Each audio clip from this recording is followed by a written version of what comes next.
আরো কমিয়ে আনুন।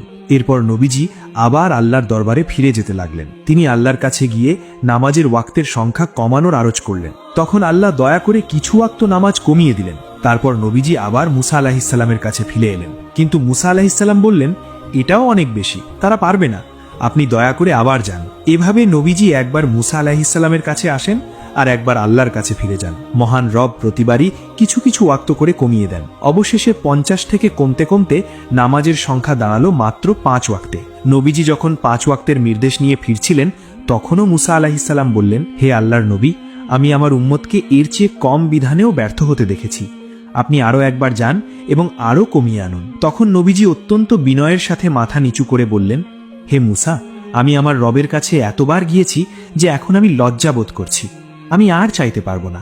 আমি এই 5 ওয়াক্তের ওপরই সন্তুষ্ট এবং আমি এটিই মেনে নিলাম। ঠিক তখনই অদৃশ্য থেকে মহান আল্লাহর ঘোষণা এলো, হে আমার হাবিব, আমি আমার ফরজ ধার্য করলাম এবং আমার বান্দাদের ওপর বোঝা হালকা করে দিলাম। সংখ্যায় এই নামাজ 5 ওয়াক্ত, কিন্তু আপনার যে উম্মত এই 5 ওয়াক্ত নামাজ নিষ্ঠার সাথে আদায় করবে, আমি তাকে 50 ওয়াক্ত নামাজেরই সওয়াব দান করব।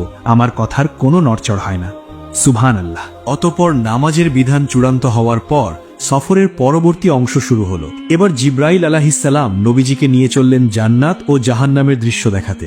মহান আল্লাহ চাইলেন তার হাবিব নিজের চোখে দেখে যাক বিশ্বাসীদের জন্য কি অকল্পনীয় পুরস্কার আর পাপীদের জন্য কি ভয়াবহ শাস্তি তিনি প্রস্তুত করে রেখেছেন। এরপর জিব্রাইল আলাইহিসসালাম নবীজিকে নিয়ে জান্নাতে প্রবেশ করলেন। কি সেই জায়গা যার এক মুহূর্তের শান্তি দুনিয়ার 1000 বছরের কষ্টের কথাও ভুলিয়ে দেওয়ার জন্য যথেষ্ট। জান্নাতের মাটিগুলো সাধারণ মাটি নয়, তা কস্তুরীর মতো সুগন্ধিময়।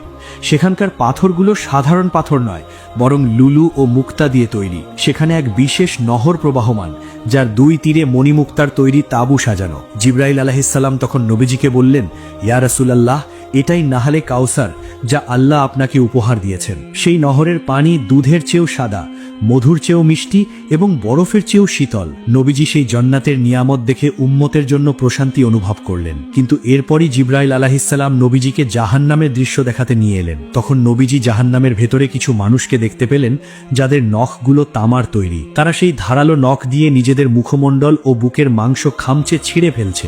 যন্ত্রণায় তারা কাতরাচ্ছে। এটা দেখে নবীজি শিউরে উঠলেন, জিজ্ঞেস করলেন, হে জিব্রাইল, এরা কারা? এরা কেন নিজেদের ওপর এই পৈশাচিক অত্যাচার করছে? জিব্রাইল আলাইহিসসালাম বললেন, হুজুর, এরা আপনার উম্মতের সেই সব লোক যারা দুনিয়াতে মানুষের গিবট করত এবং অন্যের সম্মানহানি করত। এরপর নবীজি আরেক দলকে দেখতে পেলেন যাদের পেটগুলো বিশাল বড় ঘরের মতো ফুলে আছে। পেটের ভারে তারা নড়াচড়াও করতে পারছে না, আর সেই পেটের ভেতর কিলবিল